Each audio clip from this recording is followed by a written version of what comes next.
Assalamualaikum warahmatullahi wabarakatuh. Sahabat Curhat Hukum, selamat bertemu kembali dengan saya Ismail Marjuki dalam YouTube channel Curhat Hukum Ismail Marjuki. Dan pada kesempatan kali ini saya akan sampaikan satu materi singkat ringan tentang pemberian uang kompensasi. Sebelum saya lanjutkan materi ini, mohon kesediaan sahabat Curhat Hukum untuk like, subscribe, dan komen, juga share di bawah ini. Terima kasih. Sahabat Curhat Hukum, perjanjian kerja itu sendiri terbagi dua. Ada perjanjian kerja waktu tertentu, yaitu yang kita sebut juga dengan PKWT, adalah perjanjian kerja antara pekerja atau buruh dengan pengusaha untuk mengadakan hubungan kerja dalam waktu tertentu atau untuk pekerjaan tertentu. Nah, perjanjian kerja waktu tertentu ini sering kita kenal juga dengan perjanjian kerja sistem kontrak. Ya. Sedangkan satu lagi adalah perjanjian kerja waktu tidak tertentu atau disingkat PKWTT. Adalah perjanjian kerja antara pekerja atau buruh dengan pengusaha untuk mengadakan hubungan kerja yang bersifat tetap, atau kita kenal juga dengan sebagai perjanjian di mana seseorang menjadi karyawan tetap. Untuk perjanjian kerja waktu tidak tertentu ini, di mana seseorang menjadi karyawan atau pekerja tetap, kita bisa lihat bahwa orang seperti ini atau pekerja seperti ini umumnya bekerja sampai dengan pensiun, misalnya seperti itu. Nah, saya tidak akan banyak membahas tentang perbedaan antara perjanjian kerja waktu tidak tertentu dan perjanjian kerja waktu tertentu, nanti mungkin dalam forum lain.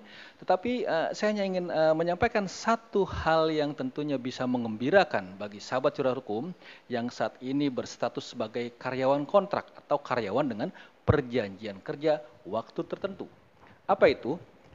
Di dalam ketentuan Peraturan Pemerintah Nomor 35 Tahun 2021 tentang perjanjian kerja waktu tertentu, alih daya, waktu kerja, dan waktu istirahat dan pemutusan hubungan kerja, ada ketentuan tentang pemberian uang kompensasi yang diberikan kepada pekerja yang hubungan kerjanya berdasarkan pekerjaan atau perjanjian kerja waktu tertentu. Nah, ini tentunya berita yang menggembirakan buat sahabat Curhat Hukum yang bekerja berdasarkan sistem kontrak. Nah, pemberian uang kompensasi itu dilaksanakan pada saat berakhirnya perjanjian kerja waktu tertentu. Katakanlah kalau seseorang kerja dikontrak untuk masa kerja 1 tahun, maka uang kompensasi diberikan setelah masa 1 tahun itu berakhir. Yang berikutnya adalah bahwa uang kompensasi itu, ya, kalau misalnya seseorang melakukan perjanjian kerja waktu tertentu atau dikontrak untuk masa kerja 1 tahun, begitu dia jatuh tempo, maka perusahaan harus memberikan uang kompensasi. Nah, lalu bagaimana jika pekerjaannya diperpanjang atau kontraknya diperpanjang? Maka perusahaan harus membayar kontrak yang pertama tadi, ya, pada saat kontrak pertama jatuh tempo, tetapi sebelum perpanjangan yang berikutnya dilakukan.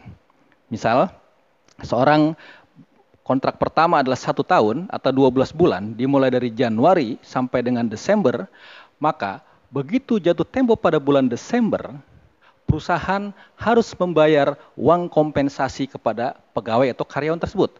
Nah, ketika Januari tahun berikutnya diperpanjang, maka perpanjangan terjadi.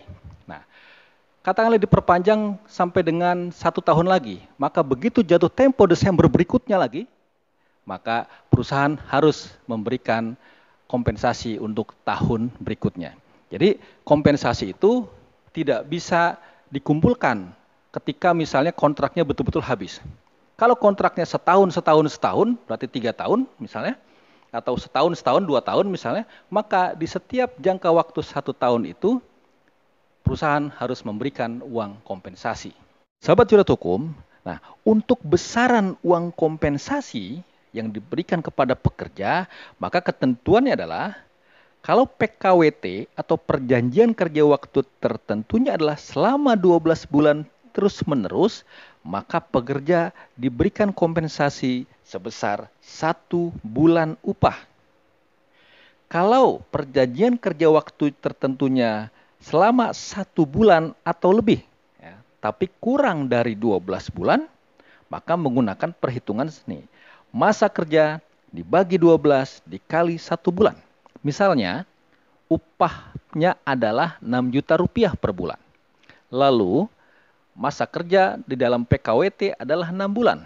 Maka begitu perjanjian kerjanya berakhir di bulan ke-6, perhitungannya adalah 6 bulan dibagi 12 dikali 6 juta rupiah.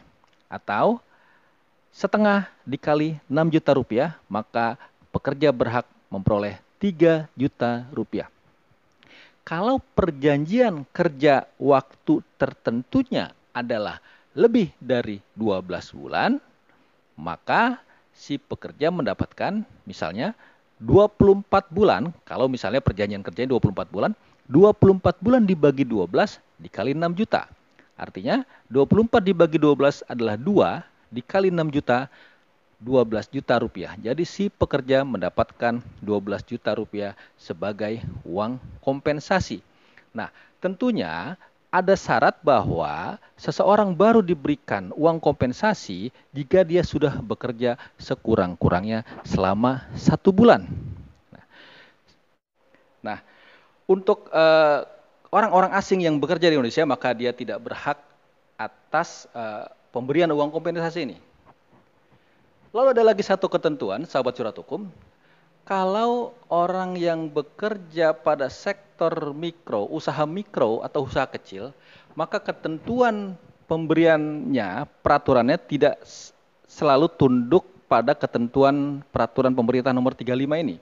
Artinya, mengenai besarannya tidak mesti 1 bulan, tapi tergantung dari kesepakatan antara perusahaan dengan pekerja. Kalau misalnya seseorang bekerja di perusahaan berskala mikro atau usaha kecil, maka nanti ada kesepakatan tertentu. Kalau dia keluar nanti kompensasinya berapa, itu berdasarkan kesepakatan yang dibuat sendiri. Apa itu usaha mikro? Sebagaimana kita pernah sampaikan bahwa usaha mikro itu adalah kalau misalnya modalnya itu maksimum adalah 1 miliar rupiah. Tidak termasuk bangunan dan tempat usaha. Lalu usaha kecil adalah kalau modalnya adalah 1 miliar sampai dengan 5 miliar rupiah. Nah, itulah yang dapat kami sampaikan sekilas, namun semoga bermanfaat mengenai pemberian uang kompensasi bagi para pekerja yang berstatus dalam perjanjian kerja waktu tertentu. Demikian, semoga bermanfaat. Assalamualaikum warahmatullahi wabarakatuh.